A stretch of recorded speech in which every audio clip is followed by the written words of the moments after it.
All right, guys. So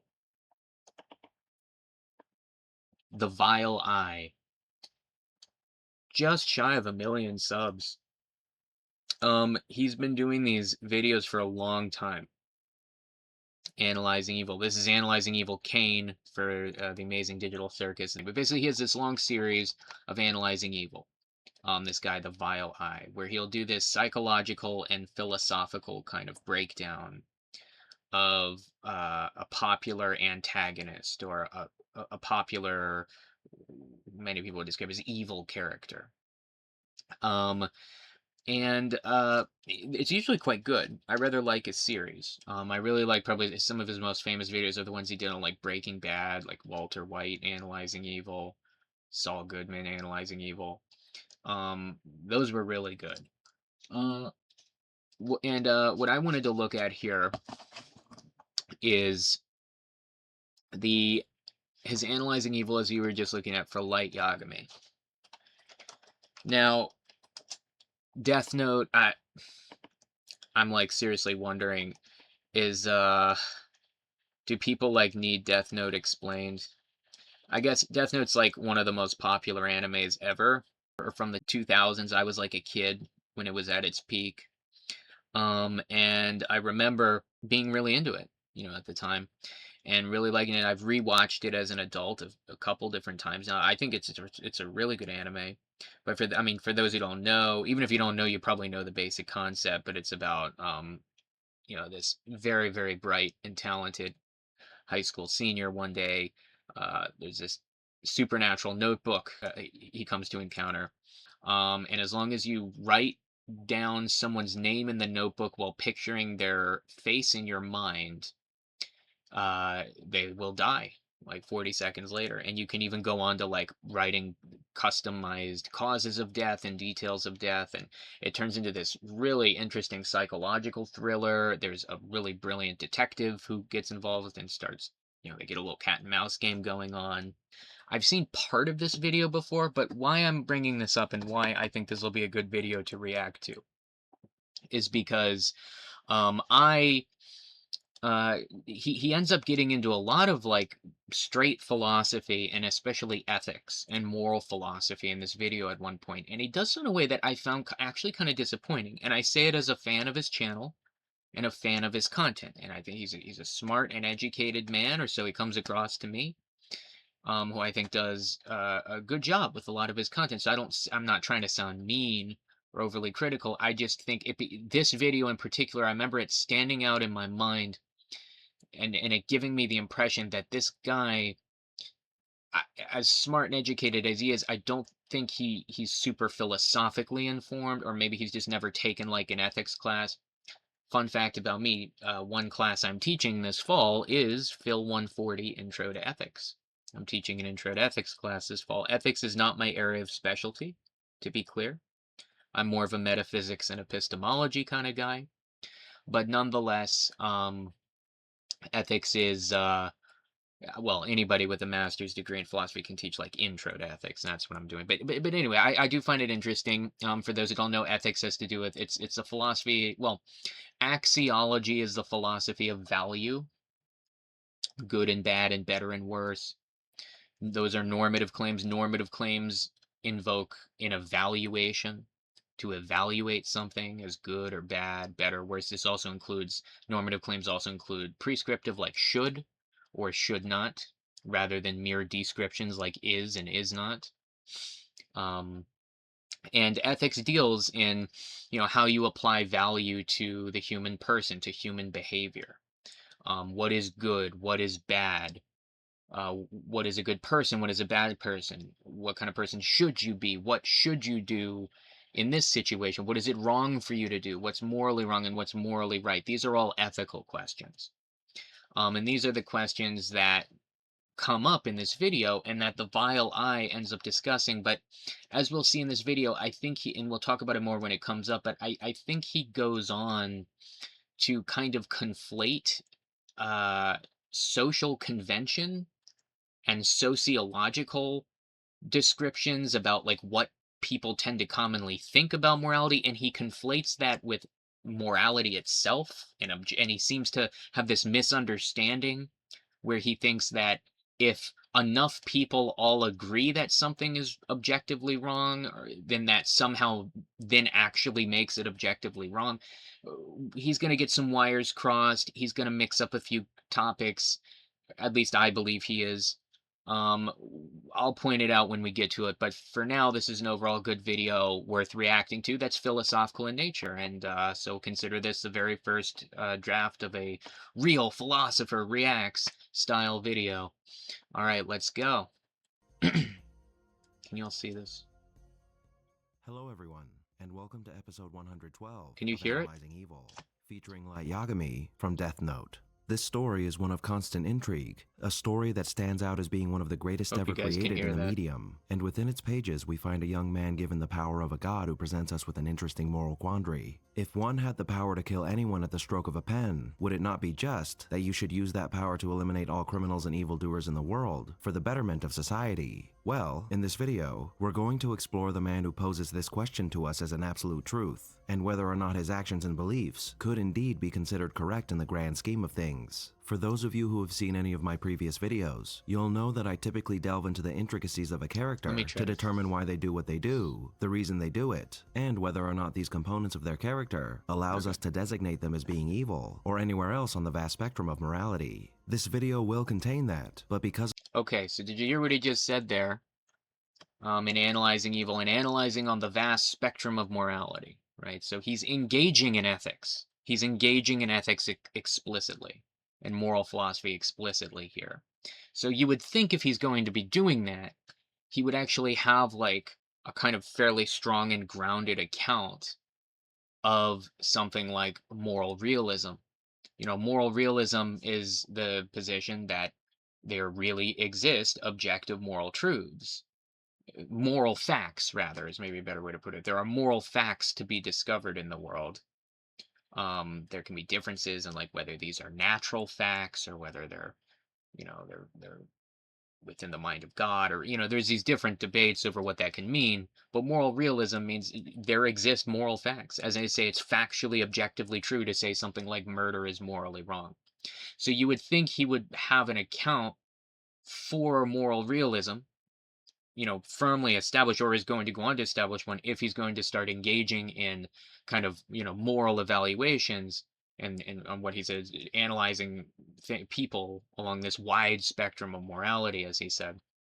But I think as we'll go on to see, if anything, his position is going to start to fall a lot more in line, whether he means it this way or not. And I don't think he does. I think he's kind of mixing some concepts up. But you'll see him go on to kind of give what would be much more of a moral anti-realist position, that there aren't really any moral facts. That we'll get to it when we get to it, but as you'll see, it's almost like he goes on to say there's really just these sociological facts, and then he confuses that with morality. But let's continue. of the overarching dilemma that Death Note presents us, that being whether or not killing criminals and the like for the sake of society is good, Sorry we're about more that. so going to be focusing on that concept rather than Light, though that focus will inevitably allow us to pass judgment on Light and his actions as well. So with that in mind, because Pass judgment on Light. So we're engaging in a moral assessment here, a moral evaluation. of the nature of this topic, I'm sorry, I point that out. I hammer that point because I want it to be clear. Somebody could engage in like analyzing evil in a more ethically neutral sense. It could just be a sort of psychological or even literary study for fictional characters like here, of people who are commonly seen as evil or commonly described as evil. It could be a study of how people think about what's evil and whatnot. There's nothing about that that's actually ethical, right? Somebody could take the position like, I don't believe morality exists. I don't believe objective morals exist. I'm a moral anti-realist, right? And the moral anti-realist would be the opposite of the realist. The moral anti-realist would say there are no moral facts out there. And they could take that position and still do a sort of analyzing evil like assessment of different real life people or fictional characters, which seems to be more the specialty of this guy. Again, you could just be doing it from this perspective of, oh well, these are people that are that are depicted in their stories as the antagonist. They're widely perceived by the audience as being bad people and evil. And so that as a sort of literary genre, as a kind of character, as an archetype, I'm studying like how these kinds of stereotypically evil characters tend to work. Right? There's nothing about that that's necessarily ethical or evaluative. However, as we're seeing here, this is why I'm hammering on this point. He's using moral language. He's using language of judgment as we morally judge Light Yagami. He's using language of evaluation as we evaluate Light Yagami on this wide spectrum of morality. I'm just pointing out, and I want to emphasize now at the beginning, by his own admission, he is engaging explicitly in moral evaluation. So he doesn't really get to say later, oh, I'm not really doing that. I'm just like describing this literary archetype of evil characters. He's clearly trying to make moral claims, and that's what's going to make some of the positions he gets to later somewhat confusing. And so that's the only reason I'm kind of emphasizing and hammering on this now. All right, let's continue. Actually a living, breathing God, there wouldn't be much we could do or say about this situation, as what are human beings in the face of divinity? But Light is not actually a god, he's a human, and Hmm. therefore, we can say that a human holding such a power over others is not only dangerous, but using that power in the way that Light uses it is more likely than not wrong. And there are several reasons why that is. To get a better idea of how we can determine this, let's first discuss how we can determine that something is right or All wrong right, by this is it. using an example of how we are able to establish objective morality. Now, Okay, okay, this is a really important part. This is a really important part. So he says, let's figure out how we can establish right and wrong from the basis of objective morality. So he is explicitly taking a moral realist position here, that there are objective rights and wrongs. And so now he's going to tell us how we can go about figuring out what those moral facts are and what even grounds those moral facts. That is important framing for this, because what he's about to go on to say is like actually not going to make sense from that perspective. now the Let's vast go. majority of people watching this video knows someone that they love and would protect at any cost, be that a Hmm. sibling, a parent, a Right. child, a friend, or anyone else. Chances Right. are that you can think of at least one person that you would never wish death on. So with that in mind, for example, it's reasonable to suggest that since I wouldn't like it if someone killed my mother, someone else probably wouldn't like it if I killed their mother either. Right. As with any scenario, there are of course exceptions, but from this common ground regarding morality, we can derive near objective moral foundations, which we can then use to create laws. And Okay, listen to that language. That was really weird. And you're going to see him do this a lot, where he's going to move in between these these topics that seem to relate to each other but don't really validly follow each other. So he just described the basic process of empathy, right? That I have a mother, I love my mother, and I would sure feel awful if someone were to hurt my mother. And therefore, I can think about how other people have mothers, and I can think about how I love my mother, and therefore I can get an idea in my head and I can kind of empathize with how those people must love and care about their mothers. And that means if I can think about how hurt I would be if someone were to hurt my mother, I can think about how hurt someone else would be if someone were to hurt, uh, his or her mother. And then he goes on to say, and from that we can derive. He is really weird language he uses. Near objective morality. Near objective. That is odd. One would think look, morality is either objective, as in there are moral facts outside of the mind that remain fixed and shared between different people, that are universalizable moral principles, or morality is subjective. It's just something we kind of come up with that originates from within us, whether individually relative or socially or culturally relative. Um, so it's just weird, this language of near objective. But what we'll get to in a minute is we'll hear in a minute how what I think he means when he says near objective is he means near universally agreed upon, which is not the same thing as objective whatsoever. And so what he's saying here is giving us a little bit of a clue as to how he's using some of this language. But also that whole point about empathy was very interesting, because he's saying, well, this is how we can know what's right or wrong. How does this let us know what's right or wrong? Empathy. Empathy just helps me to understand how somebody else might feel. If I love my mother, empathy helps me understand how somebody else might love their mother too. If I would be upset if somebody hurt my mother, empathy helps me to figure, it helps me to understand that somebody else would be upset if I were to hurt their mother. So, does it follow from this that therefore I should not hurt somebody else's mother? Does it follow from this that therefore it's wrong to hurt people because I can empathize with how their loved ones must feel if I hurt them? No, it does not. And we should probably establish something now that's going to be really helpful for this discussion.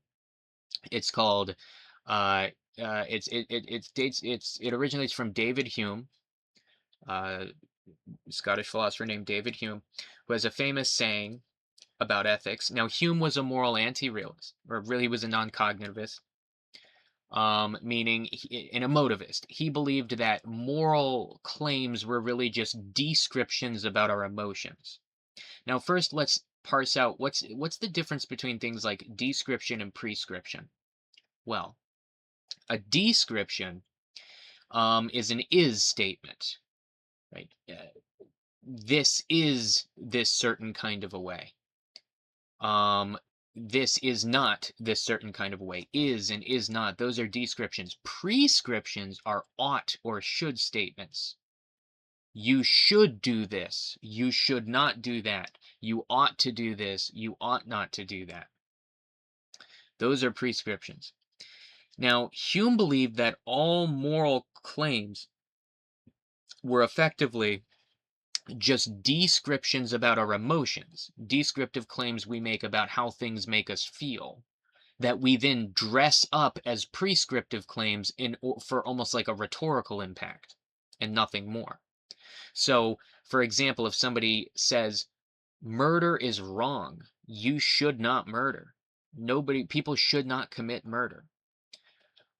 Hume would say that what the person who's making those moral claims, what they're really saying is, boo murder. I don't like murder. Murder makes me upset when I witness it. It gives me the ick. It gives me a bad vibe. I don't like it. I don't like when people commit murder. It just like makes me upset. I don't like witnessing it. Hume would say that's all people are really saying when they say that one shouldn't murder. They're really just saying I feel upset when people murder. But they dress it up as this prescription. Therefore people shouldn't murder, right? I don't like murder, therefore murder is bad. But in reality, as Hume famously points out, you can't validly get an ought from an is.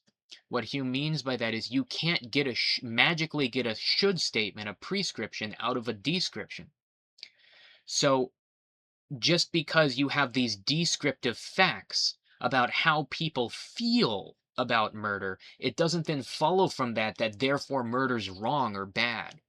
In this case, when he used the example of empathy about your mother, okay, he just said this is how we know what's right and wrong objectively, even. This is a basis for objective morality, or then at a certain point he says near objective, which is weird language, but um, this is supposed to be an account for objective morality. And yet, right now, all he's described is psychological processes.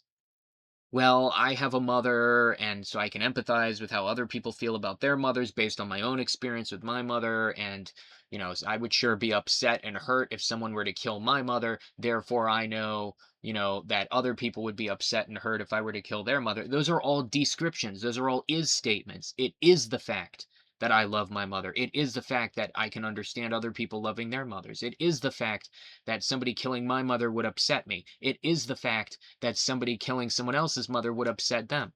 These are descriptions. Where are we getting from this to the objective morality? How are we getting from this to objective moral claims? How are we getting from this to, therefore, murder's wrong? Therefore, I should not kill another man's mother because it will upset him and I can understand that it upsets him through empathy? Therefore what? It's wrong for me to do it? Why? It is the case that me killing this man's mother would upset him, and it is the case that I likewise would be upset if someone were to murder my mother. So what? Why does it follow from that that therefore I should not kill this man's mother? Therefore murder is wrong. This is a non sequitur. You can't get an ought from an is. And we're going to see the Violi go on to do a lot of this throughout the video.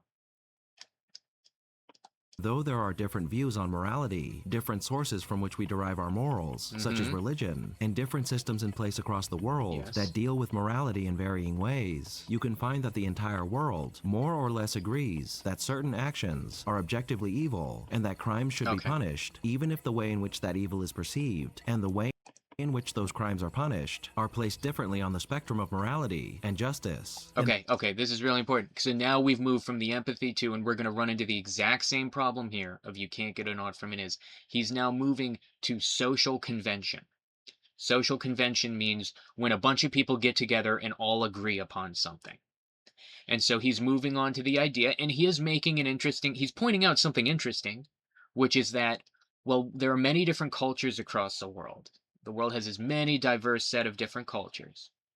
And there are many different religions and many different, belief systems and ideologies, many different culture groups and cultures and languages. And yet, nonetheless, across these many, many, many different cultures, there are certain behaviors that almost everybody agrees pretty universally are morally wrong.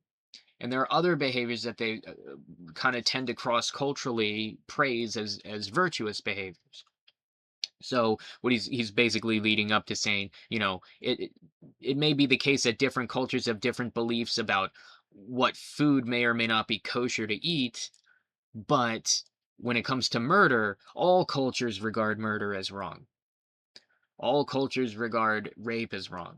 These kinds of things, is what he's saying.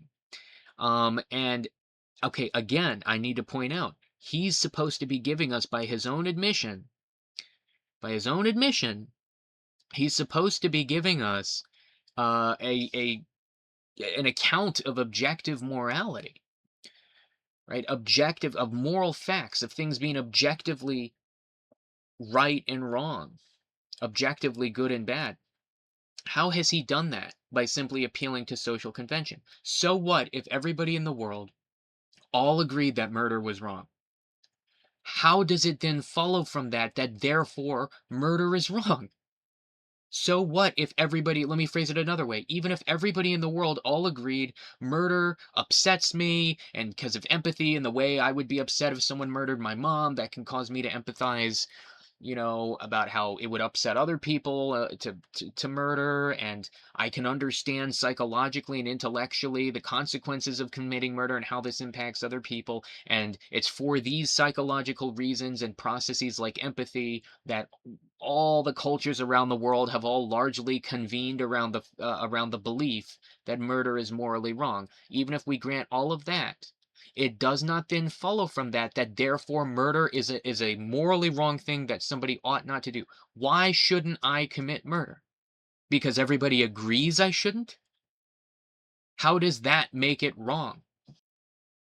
If everybody all agreed that murder, is a bad thing and upsets them, and everybody even all specifically agreed that it was true that murder was wrong, why and how does it then follow from that that therefore should not commit murder? Where are we getting the prescription? Where are we getting the should statement from? Right now, all that have been described are a series of sociological and psychological facts. It is the case that everybody agrees that murder is wrong. It is the case that people tend to commonly feel a certain type of a way about murder. It is the case that committing murder tends to be controversial and commonly upset people. It is the case that most people get really upset when they see someone murdered. It is the case that this may psychologically connect to certain cognitive processes like empathy and the way you can put yourself in other people's shoes and imagine how horrible they must feel after the death of their loved one. These are all descriptions. These are all it is the case kind of statements. None of these are allowing us to get from that to, therefore, one should not commit murder? How are we getting from the everybody agrees murder's bad to therefore one should not commit murder? Where is the weight of the should coming in? Here's another way of putting it. Here's another thing to consider. If everybody all agreed something was true, that does that just in of itself make it true? If everybody all agreed the earth was flat, does that make it true the earth was flat? No, of course not. There are matters of fact about things, right? Objective standards relative to which things are evaluated to be true or false. Standards outside of the human mind. Standards outside of social convention. The vile eye wants to defend the idea that that is also true for morality, that there are objective matters of fact making certain things morally right and certain things morally wrong.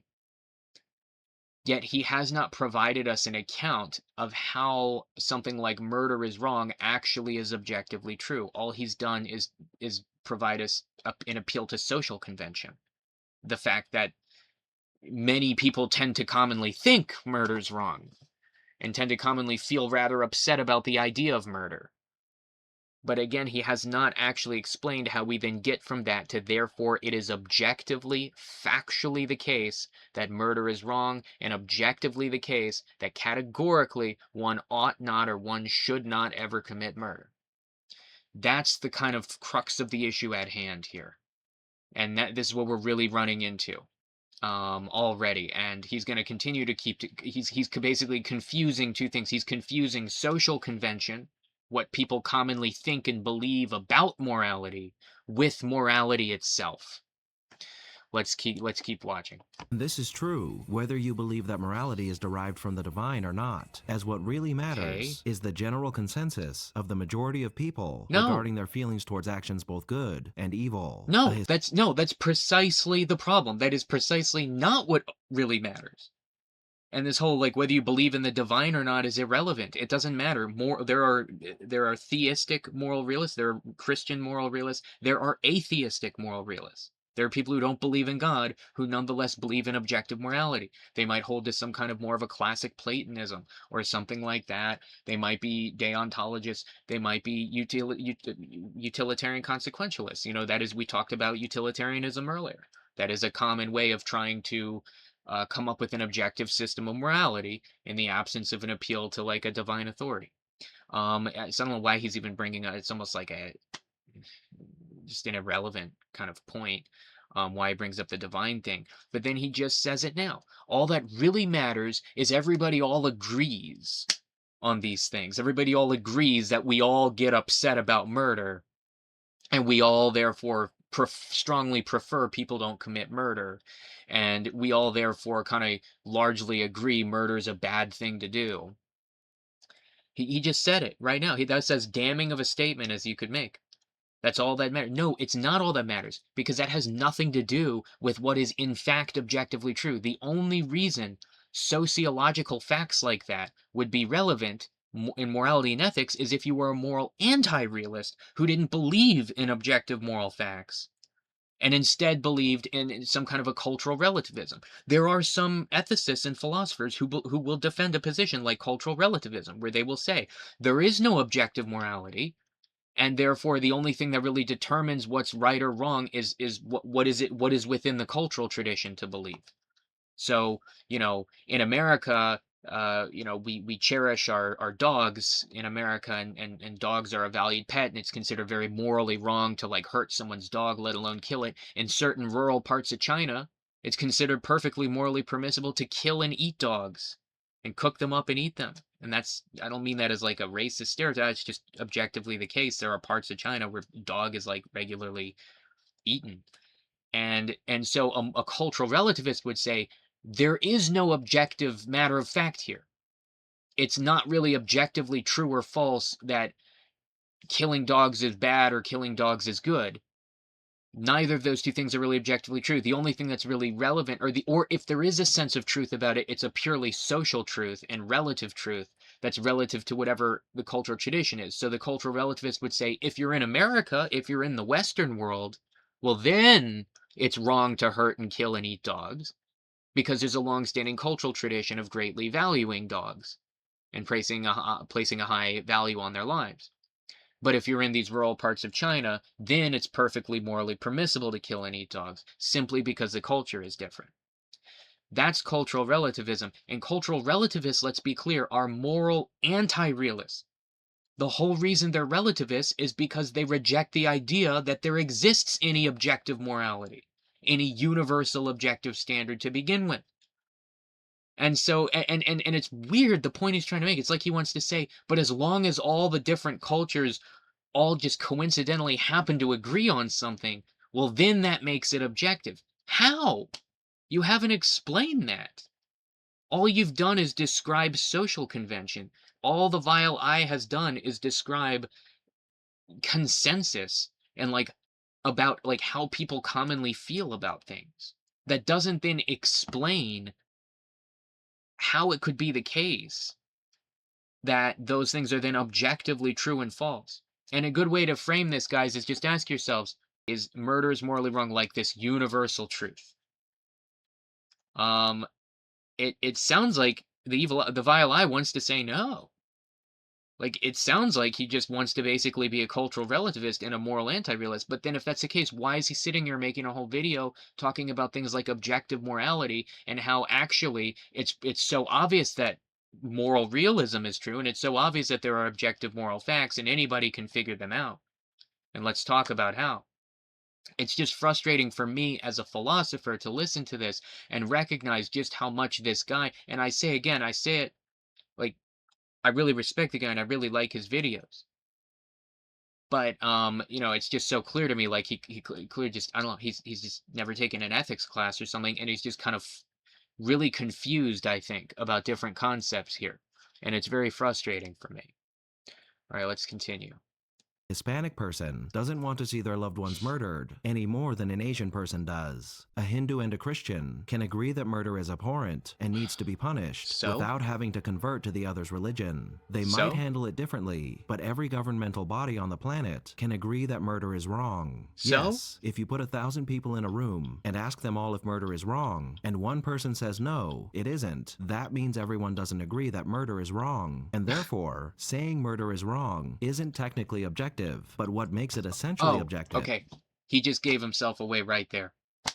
So he just said if you put 1,000 people in a room and 999 of them all agree murder's morally wrong, but you get that one kind of edgelord guy who says, "Nah, I don't think it is wrong." That means it's not truly objective. And this harkens back to remember when he used the phrase near objective morality earlier. But why he just gave himself away and what's so damning about that is that just goes to prove that this whole time when he's been saying objective morality, what he's really meant by the word objective is universally agreed upon. He's just using the terms interchangeably. Just now, he said as long as there's even one person who disagrees, it's not fully objective. It's near objective, but not fully. Objective essentially just means 100% of everybody agrees on it. But social consensus does not equal truth. According to some studies, 5 to 10% of the population says that they either believe the earth is flat or they're not sure and like don't know and need to think about it more. Um, so that means, in other words, according to some studies, as much as like up to 10% of the population does not actively believe it is true that the earth is a globe. Okay, or it is true that the earth is round. Does the fact that a minority of people disagrees with the claim, does that make the earth is round somehow cease to be an objective fact? Does that mean it's only now near objective? It's mostly objective, but not fully now because not 100% of people agree that the earth is round? No, the earth is round is 100% objectively true, regardless of how many people agree that it is. I don't know why this is so hard to understand for this guy as he's applying it to morality, because something tells me if we were talking about any other subject, he probably would be on board with what I'm saying. He would say, well, yeah, of course. 2 plus 2 equals 4. Even if some edgelord out there wants to say, no, I can think up some radical, like, alternative system of math, and I've decided 2 plus 2 doesn't equal, it's That doesn't make 2 plus 2 equals 4 any less objectively true. It is just universally 100% true that 2 plus 2, it is universally 100% true that the earth is round, regardless of whatever growing number of a minority of people out there want to continue to question that or not believe in that. Social consensus does not equal objectivity, and it certainly does not equal truth. And he just did it again. As long as one person disagrees, now it's no longer fully objective, it's near objective. It's just very frustrating for me as a philosopher. I'm sorry to get worked up over this. Is asking yourself one simple question. If 0.001% Oh of the my God. population He's actually still truly believes that he's murder isn't still wrong, fixated do on I the really social care what consensus. they think? I imagine the answer to that question is no. Therefore, we can use examples of objective morality to better evaluate whether or not something that could be considered to be a branch of that moral dilemma is closer to being objectively evil or subjectively evil. So with that in mind, are Light's actions closer to being objective? Okay, what the fuck? Now he's really going off board. Like, he's just really getting in a weird direction now. Now he's really getting weird with it. So whether it's objectively evil or subject, I need to actually listen to Or what he just said. subjectively consider. We can use examples of objective morality to better evaluate whether or not something that could be considered to be a branch of that moral dilemma is closer to being objectively evil or subjectively evil. What So with that is in the mind, are difference? Light's actions closer to being objectively evil or subjectively evil? What is With the all difference? What is the difference? What is the difference?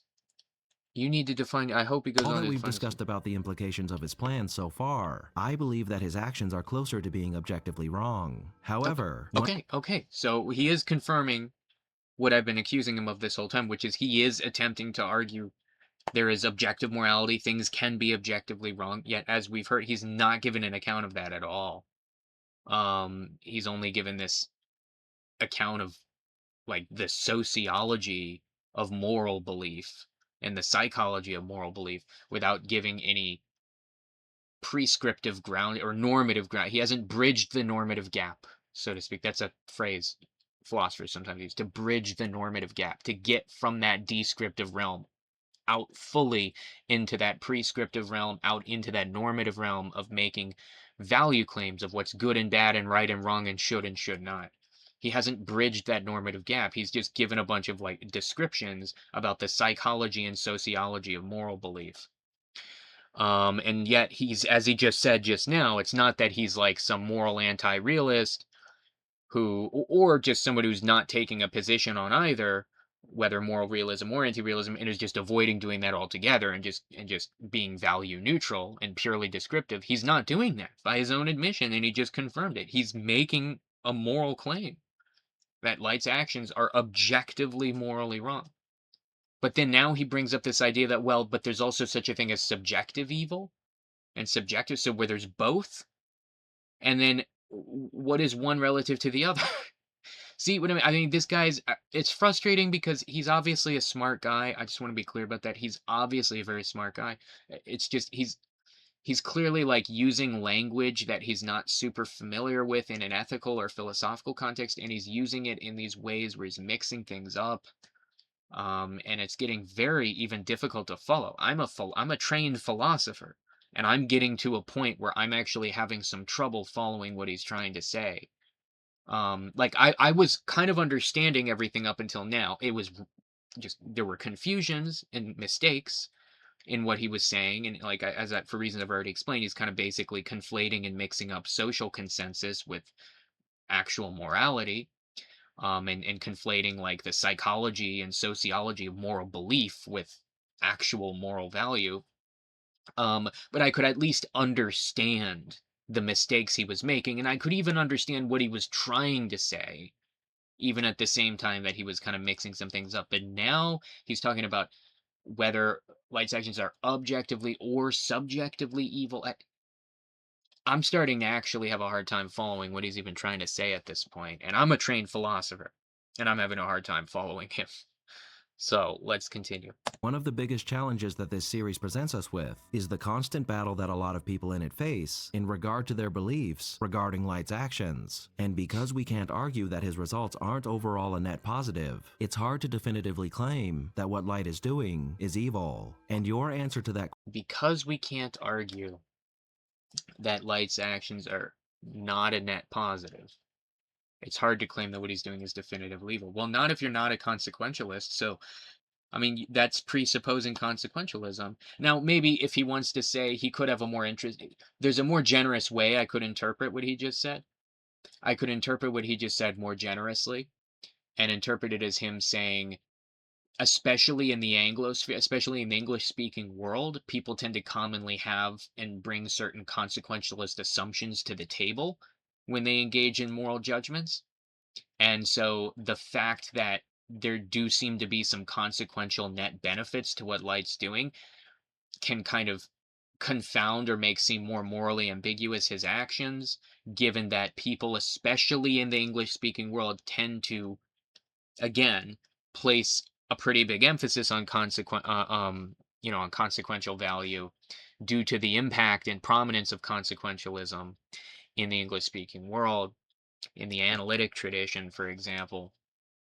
Um, but so that's a generous way of interpreting what he's saying, but something tells me he didn't quite mean it like that. But I will just point out that it's not difficult for, say, a deontologist to denounce Light as morally as very evil and very in the moral wrong. The ends cannot possibly justify the means in a deontological sense. It's in fact, people are ends in of are must always be treated as ends in of themselves. That's the second formulation of the categorical barrier. Light uses people all the time as nothing more than mere means to an end. Uh, so I mean, it's very easy for like a deontologist to say, "Yeah, no, Light, you are very, very, very morally wrong, and there are no ends that justify the means because that kind of means end thinking is entirely not even ethically relevant. It's not even relevant to determining what's morally right and wrong so much as something like the categorical imperative, and you violate the categorical imperative in just about every single goddamn thing you do because you're you're a narcissist. That would be the deontologist response. And so I'm just saying, what he just said here, the vile lie about those consequential instincts, is not an issue to denounce Light if you're not assuming consequentialism. Consequentialism and utilitarian is like literally the only possible defense Light could possibly cling to morally. And just to be clear, I would wholly reject consequentialism. I'm somewhere between more of virtue ethics and deontology. I'm sort of half one foot in each door. I can do a separate video about ethics sometime, especially after I start teaching my intro to ethics course this fall. But maybe I'll just have a good amount of material to just sit down and uh, ramble about anyway. a net positive, it's hard to definitively claim that what Light is doing is evil. And your answer to that question may be very different than mine, depending on your own beliefs. However, I believe it becomes easier to objectively look at this scenario when you take into account a few things. First is that most, if not all of you, can agree that killing innocents is wrong, and Light kills his fair share here. And even though we can again do you see him again appealing to the social consensus? Most, if not all of you, agree that killing is wrong. So what? How does it then follow from that therefore killing is objectively wrong and one should not ever kill? You can't get an ought from an is. To say that most, if not all of you, believe that is an is statement. That is, it is the case that you all believe that killing is wrong. That's an is statement. How do you get from that to the should statement? Therefore, none of you should ever kill. You can't get an ought from an is. You can't get from these social conventions to objective moral facts. Oh my God. It's just driving me crazy. Oh my God. All right, let's go. and circle back to the whole ends justify the means argument. Ah, I'm never a fan of see. murdering innocents for any reason, and hopefully you aren't either. Yeah, I'm Now I'd not. like to So what? clarify that What I'm proposing to you here is that deliberately killing innocent people for the supposed greater good is more often than not the wrong thing to do and could even be considered to be objectively evil, Oh, as even if some good is achieved by killing innocent people, who's to say that it's going to continue and that you'll be able to achieve your goals by doing so? As we can see with how the world was shaping up under Light, it's more than likely that your supposed greater good was only a pipe dream that, if it could even become a reality, would take an enormous amount of control over people's lives. so notice he's still yet to explain like what he means by objectively evil versus at one point he was bringing up subjectively evil, just kind of confusing terminology to use like that.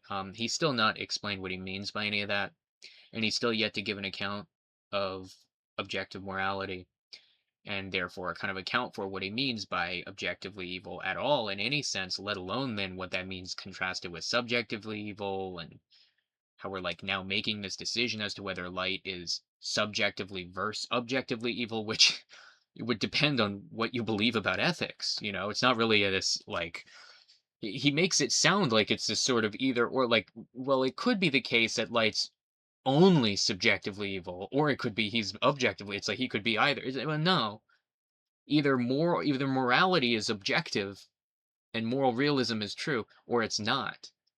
In which case, either if the former, then light is objectively evil. But if moral realism is not true, if it's all just social convention, well, then he's merely subjectively evil. But he wants to be able to say it's both social convention and objective morality at the same time. Lives to get to that point. Never mind whether or not murdering innocents produced the results you wanted. Think about whether or not you'd be okay with dying for the sake of some grand cause because someone else told you that it would make the world a better place. Unless it was some divine command coming directly from a god right in front of your eyes, I doubt you'd sign up for that. It's easy to say that scores of innocent deaths are okay in service to a greater purpose when you aren't one of those innocents. It's Yeah, easy to that's say the true. ends justify the means when you aren't a part of the means. But True. those people are still people, and they have thoughts and feelings just like you do. So True. condemning them to death for your own idea of what the greater good is about as fair as if they were going to do the same thing to you. Just like I Mm, wouldn't appreciate you killing my loved ones, and you wouldn't appreciate me doing the same to yours. So again, you could still have a different view of this notion than I do, but this is one of the primary reasons why I feel that I can safely say that what Light is doing is wrong. But let's take it why? a step further and compare what Light Why? It, hopefully I'm starting to feel like a broken record here. This is why I actually won't feel bad about ending this video early, because he just keeps making the same mistake over and over. Why do you feel confident to say he's wrong? All you did, again, and I don't disagree with any of his claim. By the way, he's talking about empathy. He's talking about, oh, it's easy to rationalize something as the ends justify the means. When you're not one of the casualties involved, and it's not so easy to go with that thinking when you are. Oh, it's easy to go with certain things when they don't affect you personally. It's not so easy when they are. And empathy and how I know how other people must, feel. And it's unfair for me to treat someone this way when they treat me that. Like, I don't disagree with any of these things. It's just, how are we getting from that to therefore light is objectively morally wrong? It's just you can't get an ought from an is. That's just classic David Hume. You cannot get an ought from an is. You cannot keep making these leaps from here's a bunch of descriptive statements about about the psychology and sociology of moral belief to therefore light is objectively morally wrong and light is objectively evil. You just can't do it. It's just a leap in logic that has not explained anything. He did say he's about to make another point. If it's not a good point, I'm gonna end the video. Light is doing, specifically how he's killing the guilty, to how we handle things in the real world by focusing on the power of the Death Note. While Light's plan poses its own set of problems, the existence of the Death Note period poses even more, and it begs the question that if you could find the perfect person or organization to use this Yeah. power that had the perfect plan to make the world a better place, should they be granted this power? I suppose the answer to that question is yes, but the problem is that no matter how high and low you searched, you would never find that perfect person, and this is one of the reasons why the world has gradually started to shift away from the death penalty. Now, Okay, that's interesting to bring up the death penalty, but perfect person. All right, so this I'll just say this last thing, and then we're probably gonna wrap this up. He reminds me of this was Plato's position in Republic and Statesman that Plato was very anti-democratic. He thought democracy was a very flawed form of government. It was actually the second worst government of them all, second only to tyranny. And in fact, it was the government he believed that most led to eventually tyranny. And Plato believed that um, instead we should have a sort of meritocracy where we're led by the wisest and most capable. This is where we get, you may have heard this term of philosopher king, right? These were those who were the most capable, the most intelligent, the most wise, the most virtuous, the most excellent, and the most capable of leading. Plato uses the analogy of a ship of state. He says if you liken the state to a ship, let's say you own a little trading ship in ancient Greece, and you're hiring the crew for your ship, and you go about hiring these different roles on the ship. And then when you go about hiring the captain who will command the ship in your absence, because you're just the trader who is hiring these people to go sail your ship for you. When you go about looking to hire the captain, do you go about looking to find the democratic, the demagogue, Mr. Popular, who's rhetorically skilled and a good public speaker and wins all the popularity contests? Is that who you want to be the captain of your ship? No, you want a good captain. You want somebody who leads well. You want somebody who's experienced, who knows how to run a ship well, who's wise and experienced at it. And so this is sort of an analogy for the state. Plato says, likewise, you don't want a democratic system. You don't want a democratic government because that's just going to have people who win all the popularity contests get and who are the most rhetorically skilled and speak well, get into power. But somebody who speaks well and wins popularity contests isn't necessarily going to be a good leader. That's not what makes for good leadership.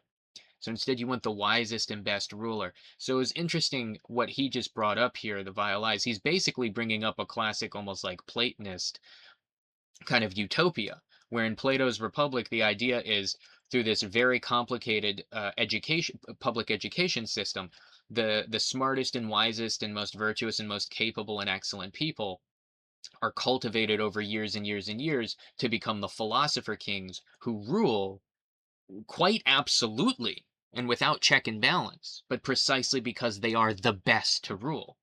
And so that's kind of what he's talking about here. He's like, if you could find like the best, most perfect person to make judgments, then give them the death note, then give them that power, and perhaps then it would be a good thing. But he brings up the classic kind of more liberal philosophical position of, but you're never going to find that perfect person. So that's why no one person should have all that power. Not because it wouldn't actually, but here's the interesting admission, not because it wouldn't actually be a good thing for a really wise and capable person to have that much power, just that, oh, I'm rather cynical about the fact that anybody's ever really going to turn out to be as truly wise as they need to be, as so excellently wise as they need to be in order to actually wield that power effectively. It's an interesting admission that he basically says, well, yeah, if that existed, that would be a good thing. It means he's kind of rejecting the idea that power is absolutely and necessarily that absolute power is absolutely and necessarily wrong. He's more just rejecting the idea that it can be like practically implemented well.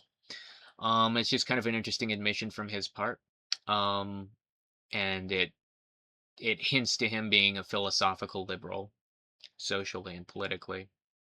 But I think this might be a good enough stopping point. I think he's kind of naturally moved on from his kind of, in my opinion, rather failed attempt at uh, trying to ground objective morality in social consensus, which would be the definition of a moral anti-realist well, it would be the definition of it'd be cultural relativism at that point. It would be, just mere social convention, which reduces morality and ethics down to a series of sociological and psychological facts about how people tend to commonly feel and think and behave regarding certain behaviors, but it doesn't ground normative claims at all. and it doesn't ground objective morality at all. And I think, unfortunately, and I do want to say one last thing at the end here. I did just want to reiterate something I've already said, which is that I really like the Vile Eyes YouTube channel, and I really like his series on analyzing evil. I've watched a multitude of his videos. I really like his video on Walter White. Um, and and I recommend his YouTube channel for sure. I don't mean, I hope like nothing I've said is like come across as overly mean or critical or harsh. I just kind of I'm an actual philosopher. That's the whole shtick of my channel. One of the last few real life philosophers still living in the wild, right? And and just as a trained philosopher, it was a little bit frustrating and difficult for me to get into some of those parts where he's pretty much he's basically trying to do straight up philosophy, even if maybe that's not the way he would describe it. He thinks he's kind of just doing more like psychology and literary analysis, but he's basically just doing straight ethics, or trying to. But he's clearly someone who I think doesn't have the best background in some of that stuff. And so, as myself a philosopher, sitting here listening to that, it just was kind of like grinding my gears as he's really mixing up some, like majorly mixing up some concepts.